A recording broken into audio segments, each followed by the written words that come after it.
Our guest today and part of this business and economic forum is Dr. George Gonpu. Professor Dr. George Gonpu, welcome to Focus on Liberia. Thank you, Dennis. And once a while, touch your computer so that it will get clearer, because right now it's getting darker again. Oh my God. Sorry about this. I don't know. Okay, right now we can see the actual dark, then it went dark again. Oh, I don't know. What's going on? Our next guest is joining us from Monrovia, Mr. Folton Blasin. Folton, welcome to Focus on Liberia. Thank you very much, Dennis. Okay. I'm honored. Great. And this is your first time on Focus on Liberia. We are honored to have you. Thank you. Thank you. I'm honored as well. By the way, Folton is the Chief Financial Officer of Say No to Hunger Farmers Multi-Purpose Cooperative. So even before the show starts, we're going to play you a video from that cooperative. So you, as we get settled, invite your friend and watch the video from Mr. Blasin's Say No to Hunger Farmers Multi-Purpose Cooperative.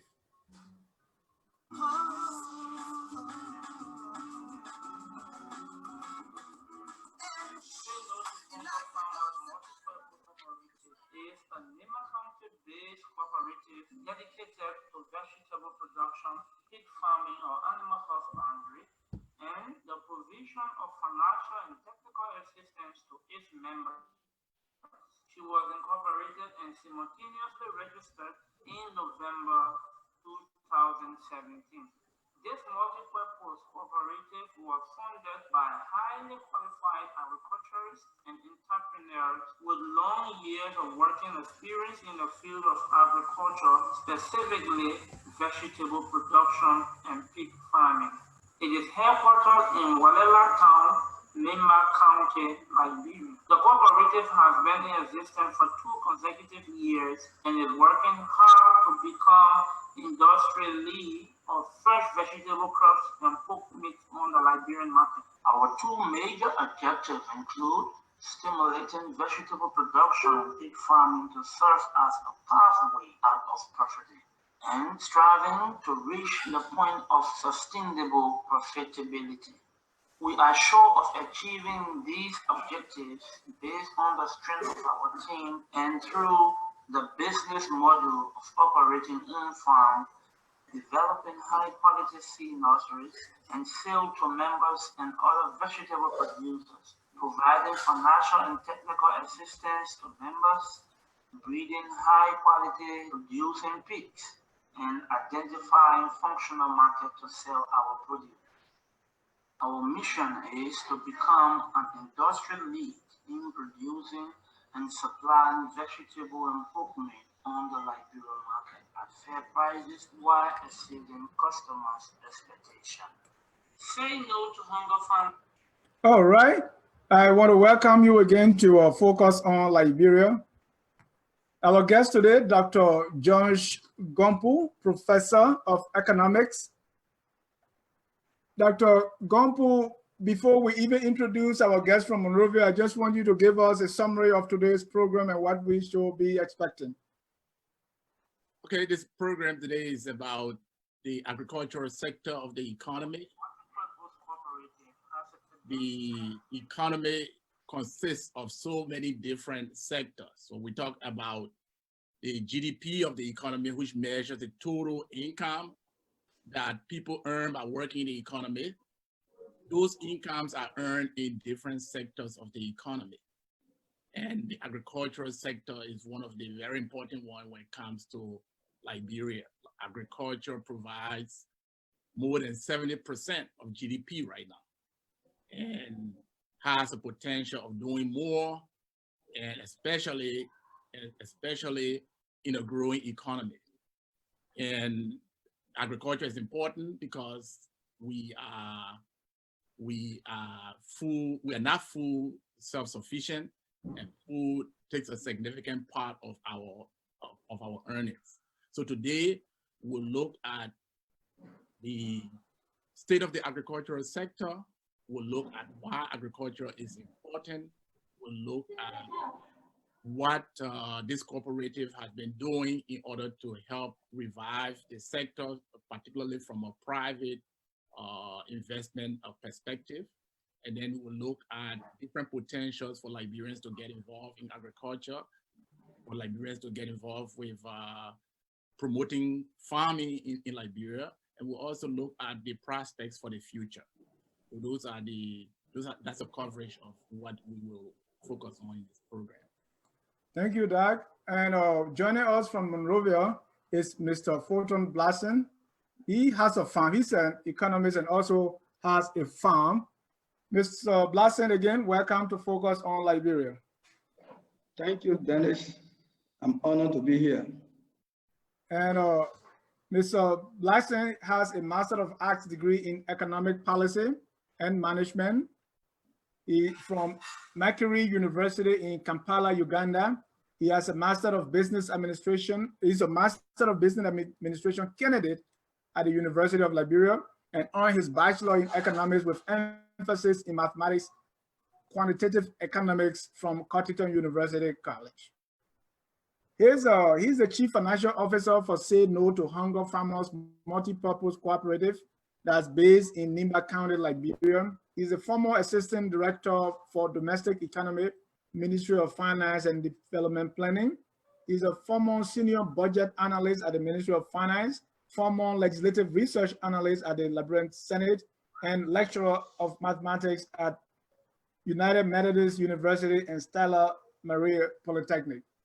Once again, Mr. Blasin, welcome to Focus on Liberia as we discuss agriculture in the Liberian economy. Thank you for having me on your platform. Before the start of the show, I was playing your video of the Say No to Hunger Farmers Multi-Purpose Cooperative. So before we even get into our discussion tonight, just tell my audience briefly about that cooperative. What do you do? Thank you, Dennis. The Say No to Hunger Farmers Multi-Purpose Cooperative, it is a local-based cooperative located in Nimba County, specifically around the Ganta region, that is involved in the cultivation and aggregation of mixed vegetable production like cabbage, pepper, cucumber, watermelon, animal husbandry. Like pork, we get a pig farm, we have goat, etc. We also provide training opportunities to our members with specific focus on youth and women in our community, especially single mothers. And the percentage of youth in our cooperative is about 90%, because that's our focus to create wealth for them, to see them getting out of poverty.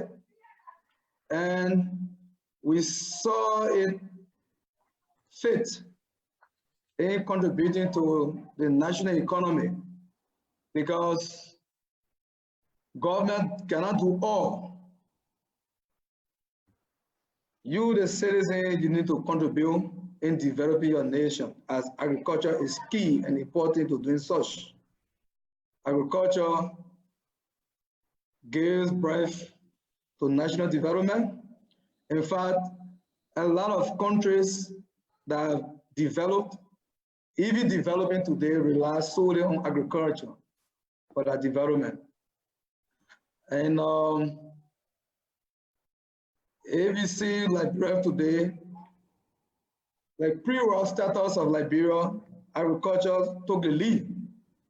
About like 70% of Liberians solely rely on agriculture for household income or for whatever development that they carry on in terms of the GDP, national income development, revenue generation,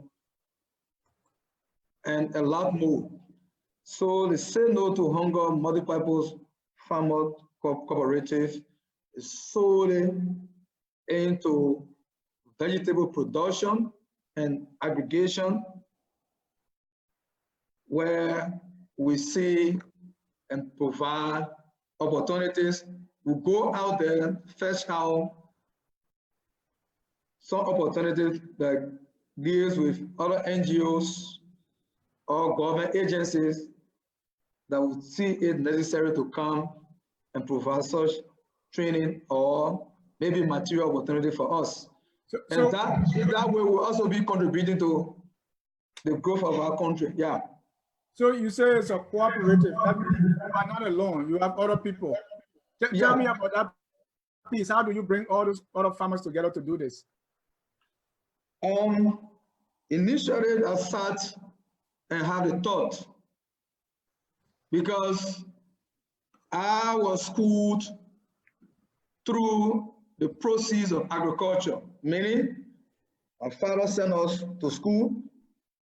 We are about 8 children, and out of 8, we are about 4 now that have got degree, and all the tuition from primary all the way to our very universities. We obtained our degree through what was generated from the farm.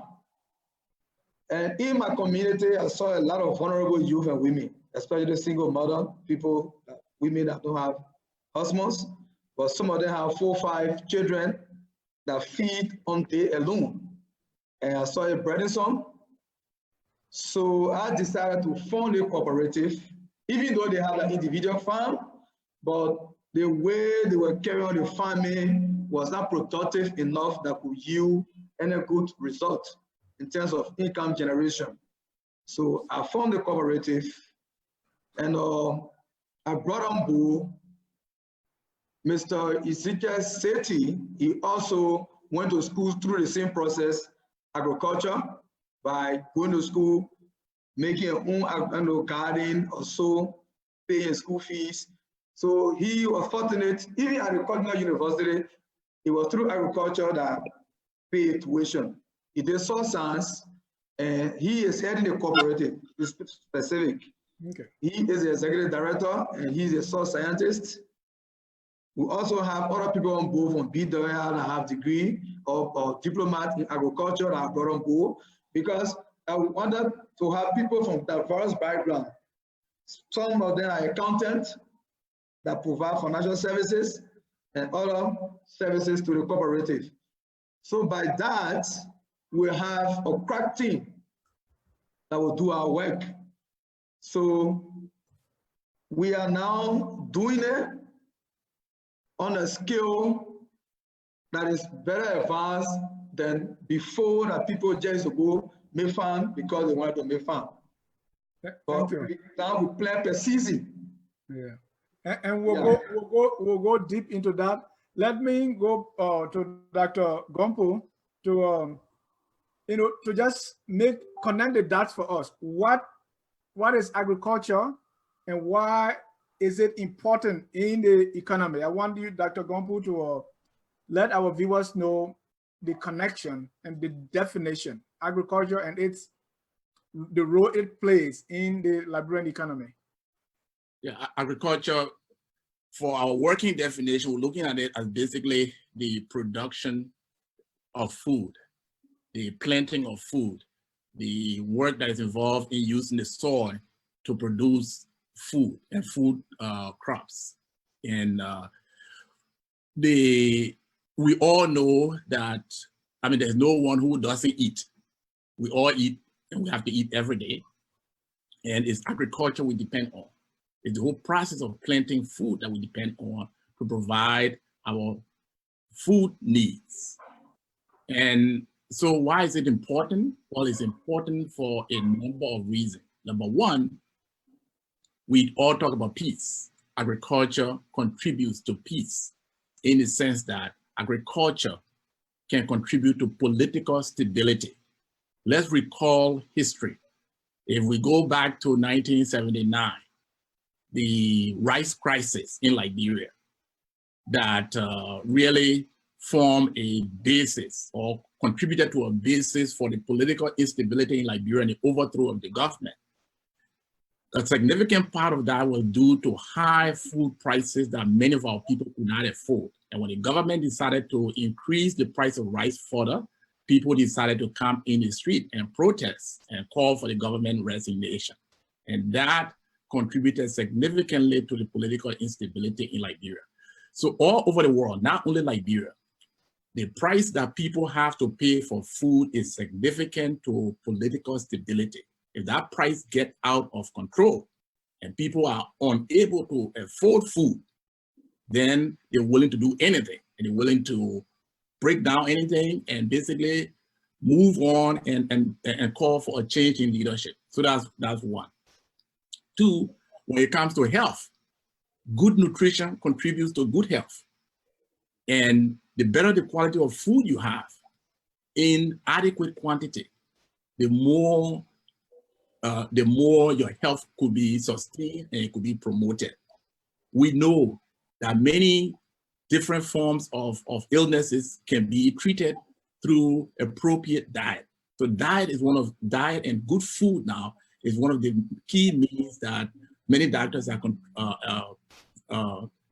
recommending for trying to complement the normal medications that we talk about.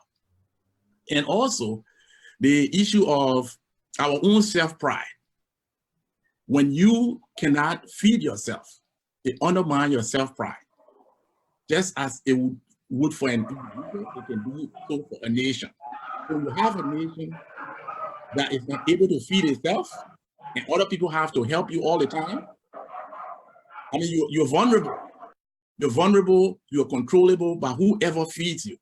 So agriculture can contribute to self-sufficiency, and it can also contribute to human dignity. So political stability, peace, health, even the reduction of income inequality, which is a major problem around the world. That's income, the reduction of income inequality is goal number 10 of the United Nations Sustainable Development Initiative. And that calls for reducing the inequality in the world. Most of our people live in rural areas, and their main source of income is agriculture. Their main source of food is planting food. So if we can find a way to empower them to increase the demand for the activity that they're involved in so that their income can rise, we can also contribute to the reduction in poverty. We can also contribute to the reduction in income inequality between the rich and the poor. Thank you. Mr. Blasin, you are right there in Liberia. Most of the time when we in America, when we talk, they say, come home, you are now on the ground. You are on the ground. What can you attest to what Dr. Gonpu just said concerning the importance of agriculture? You are involved in making farms. So what do you see as the importance? Is it true that you know, like instability and all those things, income equality, all the things that he had listed, what is the actual testimony you have as someone who is right there in Liberia? The survivability of every Liberian relies solely on agriculture in Liberia, especially as it is. We cannot make it as Liberians without investment, not just investment, but huge investment into the agricultural sector through the government, international partners, or whatsoever, but agriculture is key. What Dr. Gonpu just outlined are all the facts. And in fact, as it is in Liberia, food, especially our staple, which is rice, is cardinal. Because if we invest into agriculture, we are going to increase savings and the tax base, thereby, if the savings or household income is increased, you have much money, people will be able to send their children to school, people will be able to pay household income tax, and we will also be able to export the agricultural product, whether raw or processed or finished product, whatsoever proceed from that agriculture will be able to be exported. And if you export, because Liberia is an import-dependent country, we import more than we export. And most of which we export as not consumables. Yeah. And most of them are non-agriculture, with the exception of rubber, which is predominantly the export, or material from the export goods from the agriculture sector. But if we are exporting more from the agriculture sector, we're going to attract valuable foreign exchange to the country. Like you see, the exchange rate today is on the increase or escalator, thereby depreciating the value of the Liberian dollar is because of the limited investment into the agriculture sector. We are not. So Folton, you are on the ground, you are involved in agriculture. What practical examples you can give me that, let's say, because these people were hungry, they did this, and or since I started doing the cooperative, this is the impact it has made. This is the change it had done. Give me some practical example of what do you see based on what Dr. Gonpu outlined. Fine. Like for my cooperative, prior to the establishment of the cooperative, there are people in our neighborhood or in our communities that used to go sometimes. Even personally, when I go for weekend, people coming begging, giving this, giving that. But when we established a cooperative and we taught them how to gain their independence through farming, people planting their little cassava, setting it, people planting their cabbage, making their cabbage farm, and some of them whose children never used to be in school or who could not afford to send their children to school, and then a little income from the farm, they use it to send their children to school. The request that I used to receive, even though it's still coming, but it are reduced to some appreciable level. And people have food to put on their children in the table to eat. They no more call you, please help me with half bag of rice, please help me with this. So if we go into agriculture, like you see a lot of Liberians complaining, and hunger can make people to complain. Once there is food placed on Liberian table or even any human being table, you will not see them complaining. So the practical thing that we need here currently is food production. We should produce first what we eat before we talk about producing what we don't eat. So if you produce what you eat, you'll be providing nutrition for your citizen or even for your very self, the very household. A lot of diseases that people get will be minimized. So the cooperative is happy, even though at a low level, because we don't really have our system, which we are seeking for if there is need, because we want to do this project at a larger scale. The community, like some of our cooperative members, they passed garden season, like 2018, sorry. One of them had to purchase his own vehicle from a farm. There is somebody who know how we borrow a home. Yeah, there is somebody who know how we borrow a home, but through the cooperative. And we monitor their daily operation, meaning their farming activities. The executive director is here safety towards their farms, tells them this is what you should do, this is what you're supposed to do, and the yield they get from the farm is getting much larger than before. Some of them used to complain when we make farm, the cabbage can just burn on the farm, in fact, everything can melt. Because even to spray the farm, they didn't know. How to carry on fertilization, they didn't know. The space that should be between the cabbage or even the pepper, the bitter, but they didn't know. But now we have material that we use to teach how to produce. So now the yield is getting more. Right. So after sale, they have more return on an investment as compared to before. And once you have more return, it means that family will laugh. Yeah. Dr. Gonpu, yes. Do we have any numbers when it comes to Liberia or anywhere as to the impact of not, prioritizing or investing in agriculture?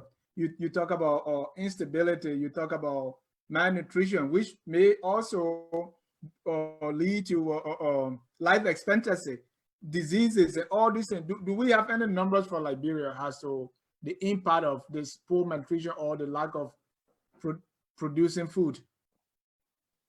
Well, what we see is that the poverty rate in Liberia is still high, and it has the war contributed to an increase in the poverty rate. And at the same time, all of those farms were abandoned during the war, and we've still not come to the place where people have returned to reinvestment in those areas. So what we see is that the proportion of the children who should be in school and are not in school, that proportion is high. I don't have the exact number. The infant mortality rate, which looks at how many kids die before their 5th birthday, for Liberia, that is also a significantly high number compared to the rest of the world. And that infant mortality rate a lot of it is also related to nutrition and the family having an adequate amount of food to eat. And in recent times, there has been an increase in the number of people complaining of hardship in the country. And most of that hardship and the demands on government, the demands for even change in leadership is due to the high prices now they have to pay for their basic food. Okay? So we can see some of the impact in terms of the way in which people are complaining and the level of difficulty that people are having being able to meet their needs. So when you have a situation where the sector is producing and food prices are lower and we don't have to depend on imports, I think that the quality of life will become better. So in terms of actual numbers, I don't have those numbers, but what I know is that when we look at our imports, the imports to Liberia, okay, very, very high number. Mm-hmm. We're importing something like, in 2016, our import bill was something like $1.2 billion. And then when you now look at 2018, the import bill is still above $1 billion. That's nearly of that, about almost $250 million of that, almost a quarter of that is food import. Right. Yeah. So that's another implication of our low agricultural productivity.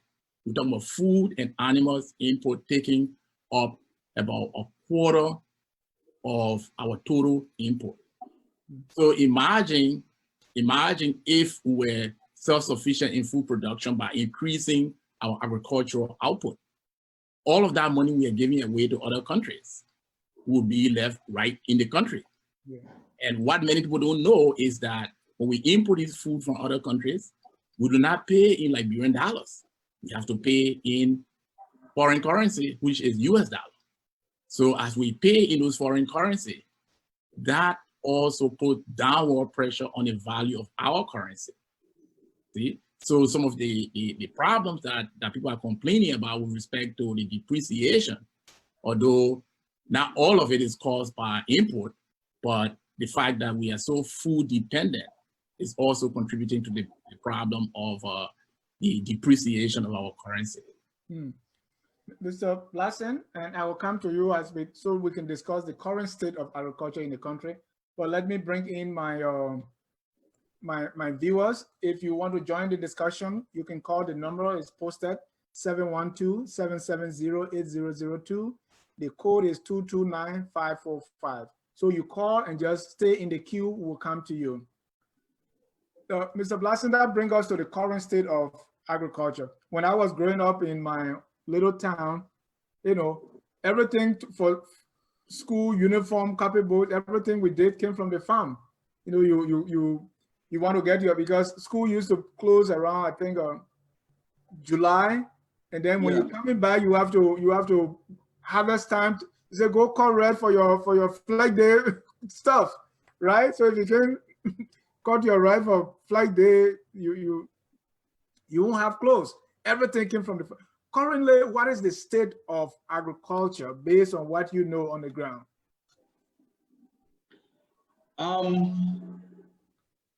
There's a great challenge as it is. There's a great challenge because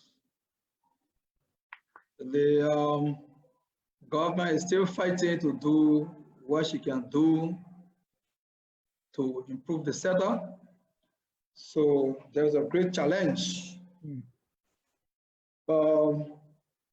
Farmers, especially like me, if I should put myself into the picture, access to finance, meaning loan, is difficult through the bank or any other financial sector that responsible to giving loan. It's very difficult. That's one of the greatest challenges. Acquisition of pieces of equipment is another one, because if you don't have a finance, you will not be able to acquire or to purchase what you want, those pieces of equipment that you're supposed to use for your farming. So it's a very great challenge. Then those of us that are doing it on a local level, that are striving to increase it to some higher level. The little one will do, we have a bottleneck in terms of sales. And that's one of the things that I also want for the national government to get into and put stop to. This intermediary setting. What do I mean by that? You produce, then you have people that sit in Monrovia on a Gorbachev fee that sell for you. And those people determine your price. Sometimes then you won't get over it when yourself you carry goods on the market. You stand there, somebody will say, oh, they can pay maybe 4,000 for a bag of cabbage. Then the Gorbachev woman who is leading you through will go and connect with that person. You can tell, oh, the business buyer will give you 1,005. And sometimes that 1,005, the transportation comes from there, and all the expenses surrounding it come from there. So the access to market is another challenge, if not one of the greatest challenges. No, market. I want you to explain that Gorbachev woman. So you have intermediaries. Intermediary. Okay. Almost 90% or maybe 95% of the local farmers sell their goods through intermediaries. And those intermediaries are the few ladies who sit the Gorbachev market. They determine the price. Where is that? Red light. Okay. Red light when you are going towards Coca-Cola factory way in your right. Okay. Yes. That's, I mean, it's a complete syndicate. They use that to exploit farmers. And because of that, a lot of farmers feel discouraged. Some make huge farm, they benefit nothing from it. And some of them Gorbachev women, you see some of them will feel, oh yes, time, is they build like 2-3 horses. Then a farmer whose life should have been transformed through, his garden or a farming product is still striving. So that's one thing that national government is supposed to look at. And I want you to hold your thought there. Let's because I found it very interesting, and I personally like those women. I don't know, so but it may be. I want Dr. Gonpu to tell me, that kind of, because that's maybe Wall Street or the same thing people do here, except that it may not be regulated. Right. Yeah, I think the strategy that the distributors use, they set low prices for the farmers, and then they set high prices for the customers, and they stay in between, and they make sure that the customers do not deal directly with the farmers. You see, and the farmers find it efficient to sell through somebody else so that they can just focus on the farming. So in the end, the intermediaries end up getting more profit than the farmers, because the farmers are competing against each other. The intermediaries are few, and they can coordinate and control the market. So I think the way to get around that, we have to start thinking about food processing technology, where people will not be forced to sell their product at low prices. In the sense that if we had food processing technology, so that food can be preserved, and if government steps in and try to, here in the United States, some of the things that the government does is to set what they call a price floor. They set a price floor on corn, they set a price floor on eggs. So you can't buy for anything less than our price floor. See? So then you can only buy something above. So in other words, they set the price floor so that the farmer can cover their cost and make some profit. See? So if there's no floor on it, the intermediaries can negotiate the farmers, negotiate to less than the farmer's cost. You see? And basically what they're doing is they're trying to increase their profit margin. See? So but then if the farmer doesn't have the technology to preserve the food, then they're better off just selling it now. Even if you give them 1 cent for a pound of tomato, because they can't take it back home. You see, but it's a big loss for them. And when you do that so many times, then they become discouraged to plant the next season. And that's what Folton is talking about. So there has to be a way to increase the demand for their product in such a way that they make a living out of farming, so that farming is not a loss. Dr. Gonpu, is, are people looking at these things like our economists? I asked one time a financial guy here in Georgia that we've been doing this susu for so long now. Are we not able to change it to something else that maybe go up to, we can have banks or some financial models? In Liberia, and the women, the business women are so crafty, and I mean, I'm very proud of them. They will devise their own thing. There's something somebody told me, they say, sepe. Why is it that our economy is not coming out with some models, and the government are trying to regulate? You don't know it? That's a very interesting question. No, I think the policy making and the policymakers have to think beyond the traditional. I mean, we've been making policies and running the country a certain way. And when we look at the data should be telling us that what we've been doing has not worked, has not been working. So we now need to bring in some new methods and new way of looking at things. Okay, so when you look, for example, at the financial sector, okay, and the distribution of loans to the different sectors of the economy. Okay, 2016, the portion of total bank loans that went to agriculture was something like 4.5%. 2017, another 4.9%. Very small. So less than, so 95% of the loans are going to other sectors. See? So in other words, in terms of thinking about new ways of doing these things, we have to look at these data as they come in and then say, what does the data tell us? Data is telling us that even though we are in public saying that we respect agriculture, agriculture is important, we are pro-poor and what have you, our action is not consistent with that in terms of what these, what's going to the sector. So then it means monetary policy makers have to look at some of these data and say, what can we do in the financial sector to encourage, to facilitate the flow of finances to this sector?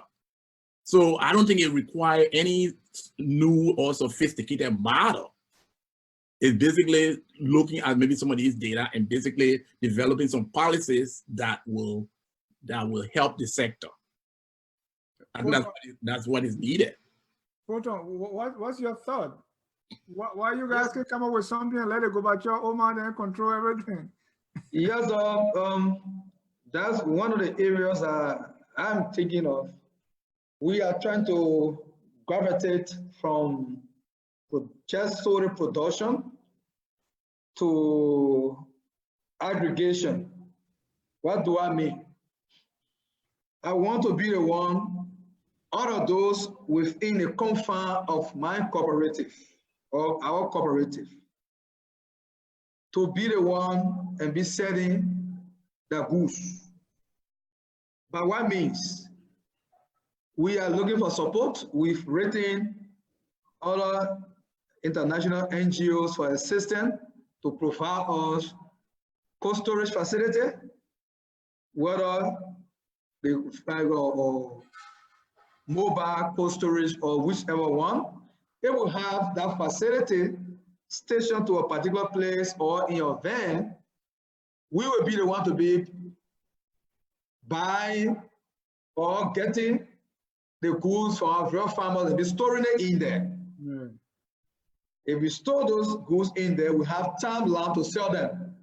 If you went on the market today, for example, I carry a mobile cold storage in Ghana to sell or in Morocco to sell, and they didn't buy all the goods, I would determine my price because by that I will be selling by $1 Nobody will just buy the bulk into one bag because they buy it per bag. But if we have a facility, we buy, selling there per gram. If I carry it and they didn't buy it, I will still carry it right by packet until the next day. Or we wait for the time that we have a peak season. But those are some of the challenges that we're facing. And some of the challenges too, I also want to get into this of VSLA, which is the village saving loan. Giving loan to the farmer at a minimum cost, at a minimum rate. But then it's a great challenge because getting a loan from our financial institutions, especially the commercial banks here, is a very, very, very big challenge. In fact, it's disadvantageous because the payment term is not favorable for any farmer. And the interest rate is huge. You will be paying something like around 18%. Like you as a farmer, right? You took the loan, maybe after 4 months before your goods get ready for sale. Yeah. And the bank is telling you, you took the loan, today is what? Today is the 5th of October. Yeah. Mr. John Brown, Say No to Hunger, your repayment time starts the 5th of November.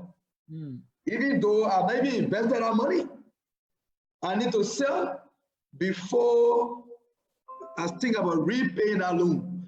So where will I get money from or take money from to start repaying loan before my farm get ready? So it discourages, even farmers from going for loan. So if the Agricultural Development Bank can be reinstituted or whatsoever government can do, it will really be helpful. But it's a great challenge. We want to get into both aggregation and production. When we're doing both, it will help to ease the burden on our farmer or even on us, ourselves, by those Gobacho women the exploitation will be minimized. Ourselves will determine our prices, and the market linkage, once it is created, I will send it to supermarkets, we send it to those BB hotels and other BB markets. We will not be forced to go for somebody to say, carry your goods to Kobacho before someone purchases it. So what that said, they are all quite in place. Those are some of the many challenges that we have, and some of the tools, the farming equipment, even the manual one power tiller, just the manual, farming tools, we are lack. Everything we do from our pocket. Yeah, while it is true that we are still sourcing out, or checking out, asking people for assistance, but it's still a great challenge. Yeah. Okay. There's Armstrong Java is someone who also is engaged in agriculture in Liberia. He's saying he's able to bypass the Gorbachev women and sell directly to red light. I don't know how he does that. Well, he knows a way out. In every society, people get some connection. Yeah, people get some connection. So he knows how to go about it. Okay. Yeah. Let me read a few comments from Facebook before you come in, Doc. Emmanuel JJ said the national government and the international community are not releasing any agricultural funds until next year. 500 million was spent on agriculture and nothing to show. There is an audit going on in that sector too.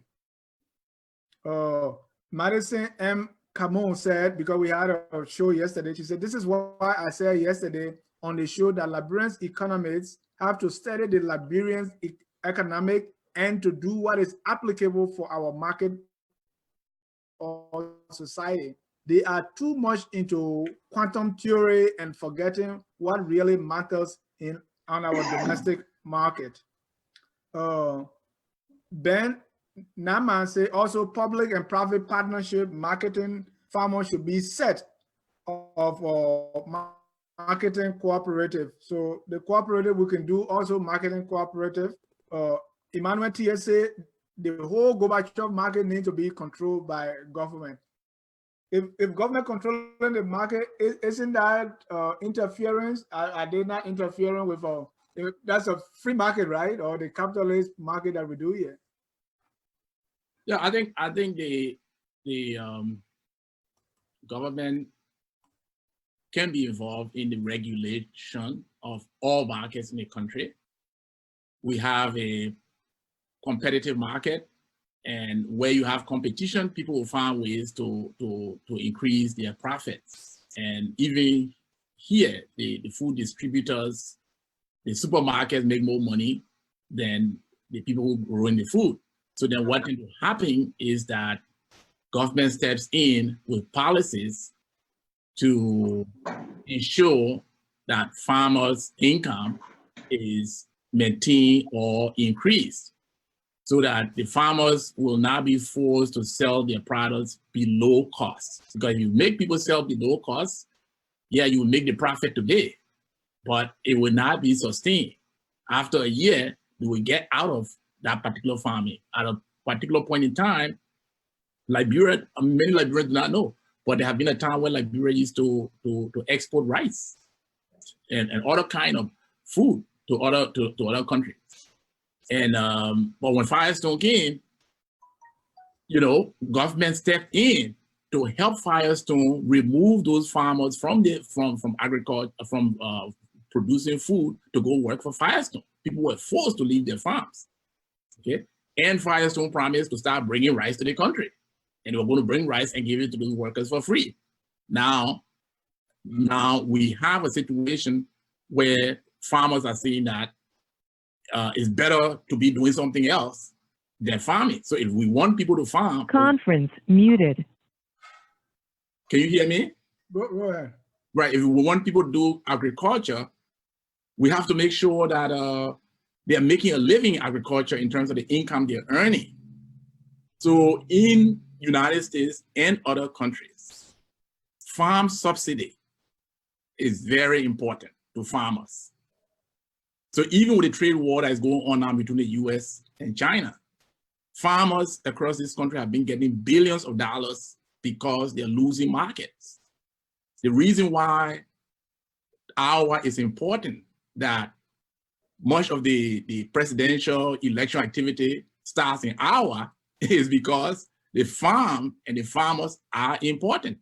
So the farmers want to get to talk to who the leaders are going to be first, and they want to find out what their farm policy is going to be. And the government also realizes that if Americans don't have food and food at reasonable prices, they are in trouble. So that's part of the reason why Iowa, as small a state as it is, with only 6 electoral votes, is so important in this country. So there are so many policies in place to make sure that the farmers are getting the share of loans that they need to buy the equipment that they need. They're not doing all of these things by magic. So if we want these things to be done, there has to be an action. We don't necessarily have to go in and control the market. We can't really control these prices, but there are things that could be done to encourage farmers to boost their productivity. And we can also invest in other linkages like food processing facility. If the farmers have food processing facilities or food processing center and food storage centers, they will not be forced to sell to the Gorbachev woman at a price that is below their cost, because they can just take it to the food processing facility or take it to the food storage center and they'll buy it from them, store it, process it. See? So sometimes we think about agriculture just as the raw production of food, right, but there are also extensions in terms of other industries, other sectors. Like for instance, here in this country, there is the company they call Campbell Soup, and other Kellogg, and other companies that are multi-billion-dollar company based on agricultural products. So what are they doing? They're making cornflakes. Campbell Soup is making tomato soup. They're making spinach soup and what have you. So if you if we have a soup company that can take the potato greens and turn it into ready-made soup that can be canned, right, and put on supermarket shelf, it means that potato greens are not going to be thrown away. If the Gorbachev woman does not want to buy the raw potato green at the price the farmer, asks, then he can sell it to the soup processing company. They can take it, process it, and make it into soup, and the soup is ready, and that becomes another source of employment. But again, that is out into the future. But the point is that we have to invest in other extension of agriculture that include processing the food, right, storing the food, providing financing, making the finances cheaper for the farmers. Because again, if the farmer borrows at 18% short-term loan, okay, they have to sell those products at a certain price before they go out of business. All right, good. Yeah, you were making me hungry when you were talking about making a canned potato. Let's go to, and I had a caller on the line, but he or she dropped out. Okay. Let's go to agriculture, and our time is fast spent. So for the next 10 minutes, let's go to agriculture in the past and then the prospect for the future. How did it look like in the past? We had water. I don't know what the effect was. We had carry and all these different things. So let's briefly touch on agriculture in the past and what are the prospects for the future. Folton, let me start with you. Thank you. Agriculture in the past, I can say aspect, the current status of the economy of agriculture, it was very lucrative. We have all of those multinational organizations that were sold into agriculture. You have NTRDB, PCRDB, all over that were into rice farming. And you have the Cooperative Development Bank that was available or accessible, giving out loan to our farmer at a very low interest rate and with a very reasonable, payment term. Unlike now, the future, the future is still bright because Liberia is a virgin country that is predominantly youthful populated, meaning we still have people that can turn black into white to be what it's supposed to be. We have the huge land going. We have a very good rainfall. So any investor that wants to invest, whether you want to go into partnership or whatsoever with any local farmer, it will very be appreciated to do that. So the future is bright.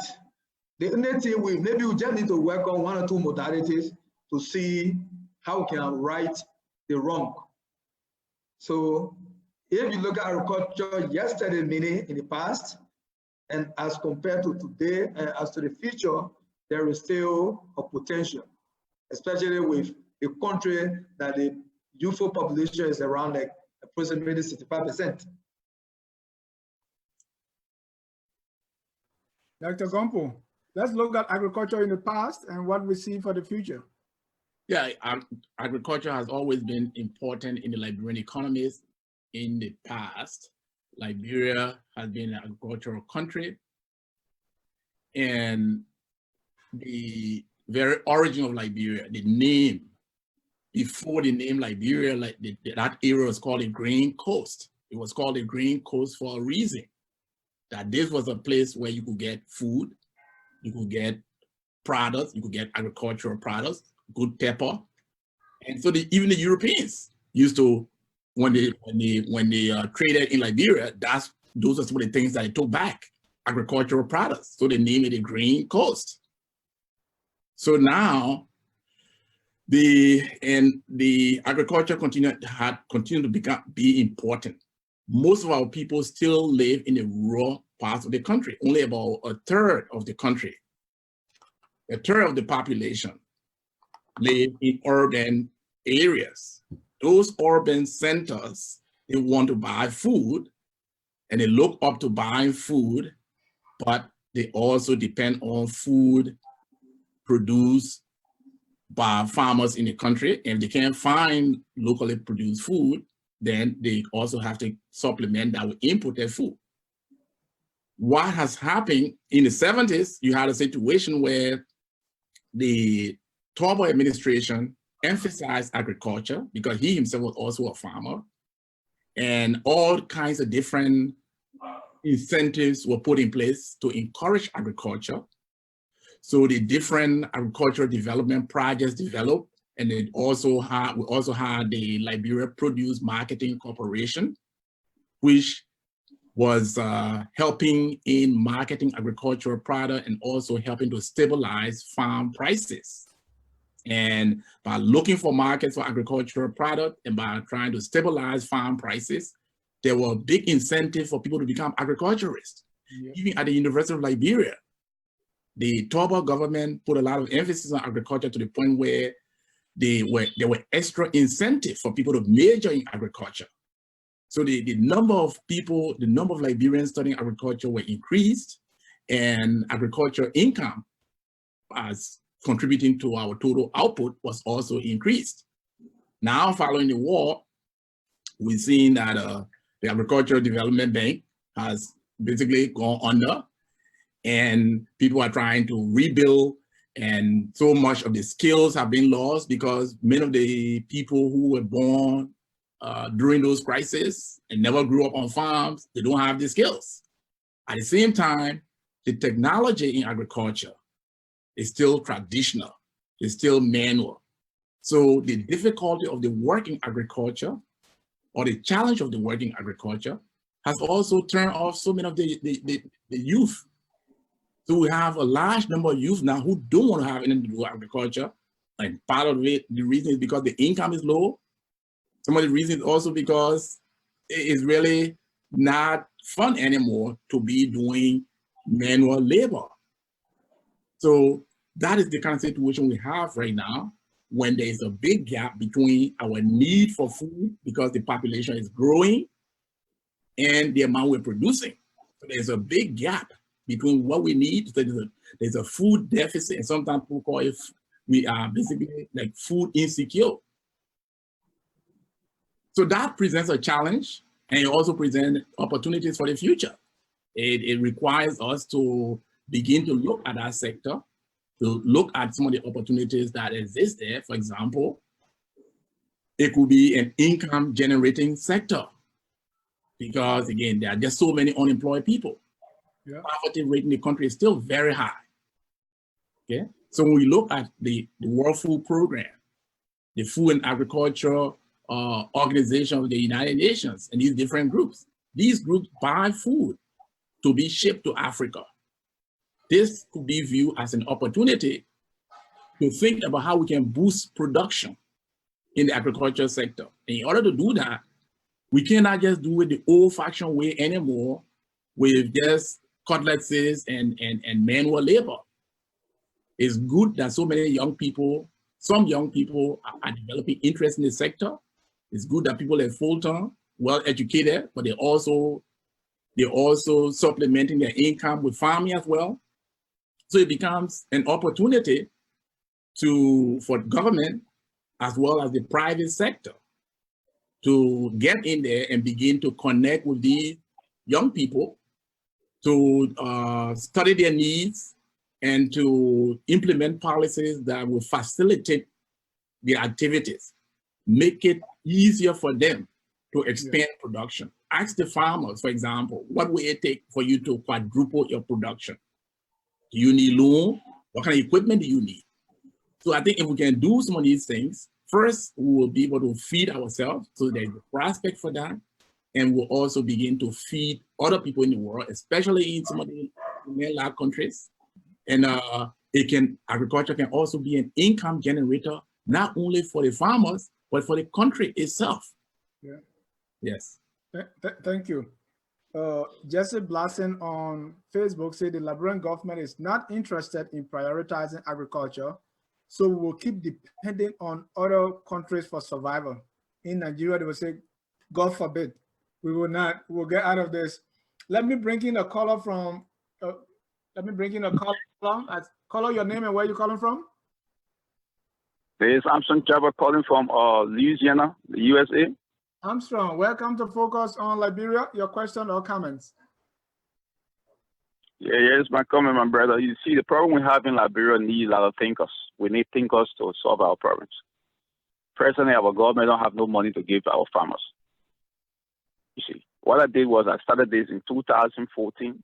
I went directly to the local people in the villages and organized them. The first thing I did in 2014, I sent my men to all counties in Liberia to organize branches of our corporation in all counties to get the people together. The second thing we did, we started a pilot project to educate the people, to teach them how to grow vegetables, rice, all the kind of stuff. Right now, next project we're coming to start right now in Liberia, January, will be mega farm, rice production. Our target is to produce rice for the country in 3 years. We should be able to produce enough to supply the entire country. All these things, they need thinkers. I know that the government can give you money. The NGOs would be difficult to give you money. So what I did, I went directly to Liberian in the diaspora, Liberian around the world, Liberian in Africa, China, the US, Europe, everywhere, and put my plan before them. Look, gentlemen, this is what I want to do. I want to grow food for the nation. I want every one of you to join me, contribute. Let's grow food for our country, because the government can give us this money. And Liberians around the world saw the vision. They saw that what I was saying was the right thing. People started contributing. Right now, we're trying to buy tractors and stuff, farming equipment to send back home to Liberia this month. Because by January, we want to start the first rice farm to start supplying the market rice next year. All these things require thinking. It requires thinkers. Only thinkers can build nations. You see, just by putting ideas together, I was able to generate money. You see, right now we have project we supply the market now with pepper. You see all the photos on social media with tomatoes, okra. You see, my whole plan, it took me 17 years to put the entire plan together of how to supply food for the entire nation. You see, the whole plan here is that we're not just going to produce vegetables and stuff. we're going to make sure we have sugarcane plantation to produce our own sugar. Breadfruit plantation to produce breadfruit flour to make breadfruit bread. Cassava plantation to make sure that we produce everything that can come out of cassava. Cashew nut, butter pear, mango to produce juice. All those things are the things that we program, and we want to build our own factories, warehouses, storage facility, and work directly with the farmers so that we will supply the farmers with all the materials they need. Their job will be to only take care of the farm, and we'll buy the produce from them at a discount price. We give them everything, the money, the equipment, and everything they need, we supply it. They take care of the farm, they sell the produce to us, we package the produce in Liberia and ship it to the rest of the world. That's our plan. I'm calling on Liberians who want to join me, come and join me. There are a lot of Liberians who already joined me. My man John J is also on the line with you right now. So many Liberians have joined me, and we are contributing. People are sending money. Every day I'm receiving money from Liberians around the world. These are the kind of things we need to do to help our country. And by the grace of God, the next year you guys will see rice on the market. We'll have rice on the market made in Liberia. Amen. Thank you, my brother. Thank you so much. How much were you able to raise and to launch this project? Were you able to raise? The beginning of the project, let me say how the whole thing started. The whole thing started in 19... I'm not looking at the whole history, but at the launching, how much were you? How much did you raise, estimate-wise, to successfully launch? No, that's why I have to explain it to you. To launch the thing, I started with my own money. I started from my pocket. How much? The first project, I spent $30,000 US. I hire 69 Liberians on the ground, and I pay them twice a week. And also I feed them in a farm place for them to sleep. They were living there, I was feeding them, and I was paying them. 69 Liberians, the first project. And then I started to post photos, started to encourage other Liberians. Before you know it, a lot of Liberians saw the vision and said, man, this man is serious. Let us join him. And people start joining from around the world, from the UK, from China, from Africa. I get my man Joseph from Africa. He's a Liberian. He sent his payment. You see, you got to be creative. Right now, we are looking for tractors. Our people. Thank you, Mr. Java. All right, man. Thank you. Okay, thank you. There's a question on Facebook from Ellis Jones. It says, how can we set up an agriculture company like Campbell Soup in Liberia? Any idea?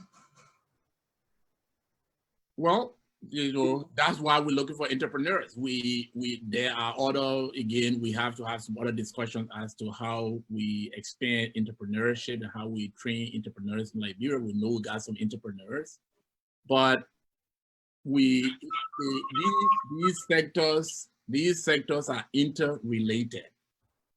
It is hard, and Alex understands that as well.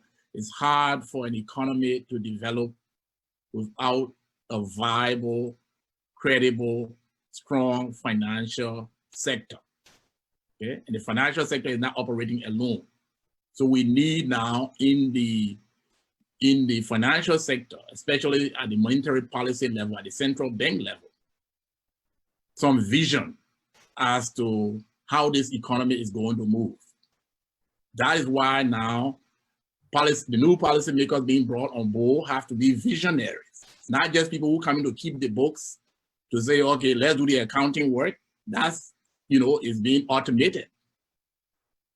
Visioning as to how we move from an income level of $500 per person to an income level of maybe $2,000 or $5,000 per person so that we can begin to compete. Well, how do we do that? Well, that required transformation in all of the sectors, including agriculture. So in terms of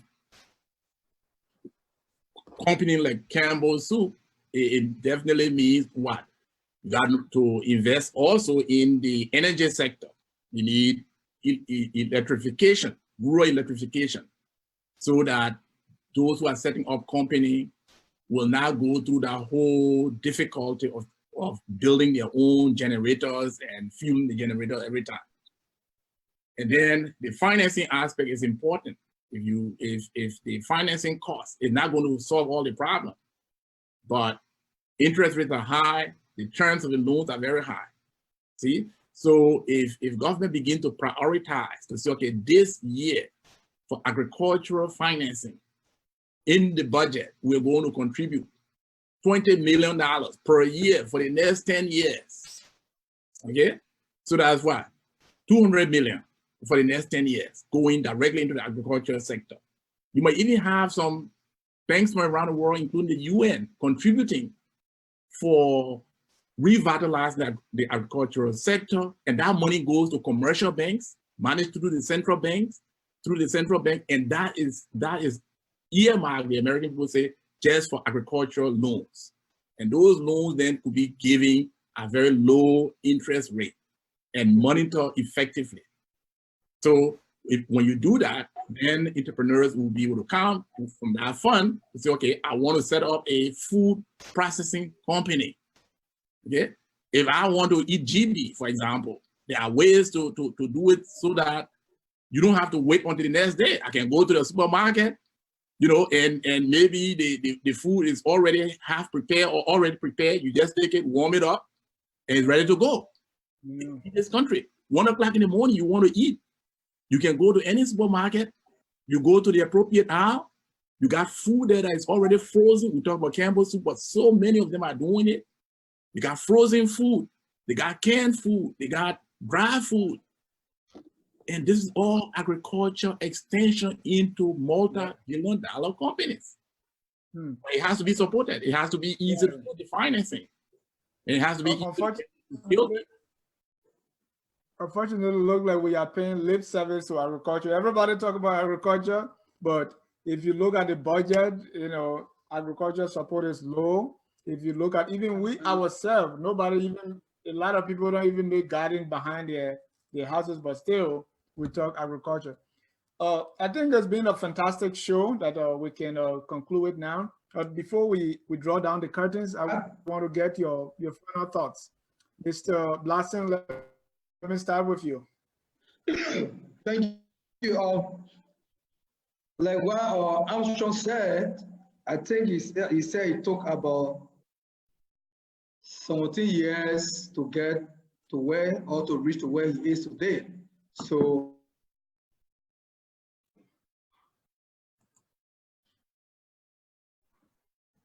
you can pick up Mr. Dr. Gonpu while we wait for Folton. Okay, yeah. Look, I just want to thank. Okay, Folton is back. Go ahead, Folton. Yeah, so like I was saying, like Armstrong said, he took about 17 years before reaching to where he is. So it's quite a lot of challenging. So whatsoever we are doing now is solely from the pocket. So just imagine that in the salary too, or the income is not much. So it's strenuous. And my plan or my vision is not just vegetable. I also want to be an exporter of vegetable in the future, if God permits. I also want to go into cashew. Yeah, cashew in Liberia. I have not heard of anybody who has cashew plantation and one of the money making things. Through my travel, I've seen other countries. I want to get into rice. I want to get into cassava. Those are the key 3 things plus a vegetable. That's my goal. But as it is, we get out in Liberia, we say, you sit on the old map before you plant a new one. Where we are looking for support. So if anybody can come in to support or to partner with us, we will be open to do that. Thank you.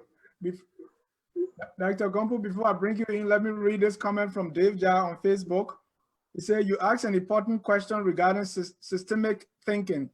The Liberian governing and educational systems do not consider what we have available. Instead, it continues to apply methods that do not apply to solving our problems. The bedrocks of our economy are the small businesses, the farmers, the fishermen and women, the pimping boys and girls, the Gorbachev women, etc. A leadership and real education is how do you incorporate those institutions so that you can grow them into vibrant ones. Your final thoughts, Dr. Gonpu? That was a post from Dave. Right. I think that's very that's very instructive insight. Yeah, clearly agriculture is challenged right now. We continue to be food dependent, and so many families in our countries are food insecure. And we have rich soil, and we also have we have weather that can support agriculture. And Liberians are interested in being self-sufficient in food production because, again, as we say at the beginning of the show, the person who controls your stomach might also control your life. Yep. And we cannot keep borrowing just to keep feeding ourselves.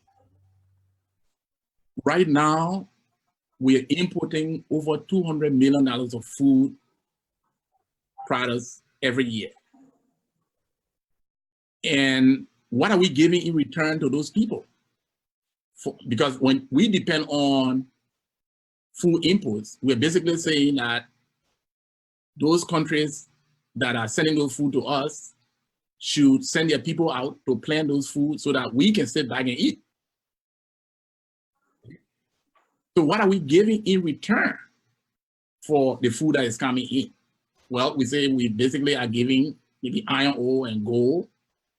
But the iron ore and gold, do we own those iron ore and gold mines? Very few Liberians would say they own shares in those companies. So we cannot afford to keep importing food. We have to reduce our dependency on imports, which means that we have to increase our agricultural productivity. We have to increase our interest in agriculture. We also have to increase our creativity in producing agricultural products. That also means that at the individual family levels, as well as at the policy level in government, that interest should be shown. And it should be shown by trying to find means to encourage the consumption of locally produced products. When you look for rice, first ask about trying to buy Liberian rice. When you look for pepper, find out where that pepper is from and buy the Liberian pepper. And that's how you begin to increase demand. And at the same time, our policymakers as well as farmers need to be creative in organizing themselves. Liberians in the diaspora can also assist by connecting with some of these farmers cooperatives to find markets in the international sector. To, as I said earlier, connect with international organizations like the UN, the World WFP, the World Food Program, the Food Agricultural organizations to find out how we can increase demand for Liberian produced food so as to give the farmers more income, which can serve as an incentive for more and more people to go into the sector. We need to make our policy agricultural friendly. It's not enough to just say pro-poor, pro-poor. We need to make our emphasis on helping the poor more specific by looking at where the poor live, looking at where the poor work, and trying to find means to increase the income of those who work in those sectors, especially in the rural sector. Thank you. So there's a lot to say about agriculture, but we know, and for the show, we've discussed the fact that we have to also transform the technology in agriculture so as to boost productivity. Because as our economy develops, we cannot expect more people to become agriculturists. But what we can expect is, or what we can try to do, is to increase the productivity of each person in agriculture. So I want to end there and thank you, Dennis, for hosting the show, and thank Folton as well for coming in to contribute from that far and bringing some information on his farm. I also want to thank the audience who have taken their time to listen to us and to contribute. Thank you so much. And I want to say thank you so much. Next Wednesday, we're going to continue our economic forum. Sunday, tomorrow at 6, we're going to continue with our series on African unity and African collaboration. It's been a wonderful time discussing with you, gentlemen. Thank you so much for your time. I want to thank my viewers across the globe for watching and staying here with us as we discuss these key issues in Liberia. You know, with your help, we can shift the thinking of the people from all raw politics to discussing those things that really matter. As you said, the one who controls your stomach controls your thinking and controls what you do.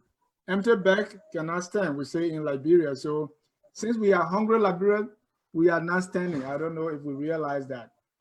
So until we are able to feed ourselves, until we are able to grow what we eat and eat what we grow, we are that empty bag and we are not standing. Until then, my name is Dennis Johnson. Thank you, goodbye, and God bless. Thank you.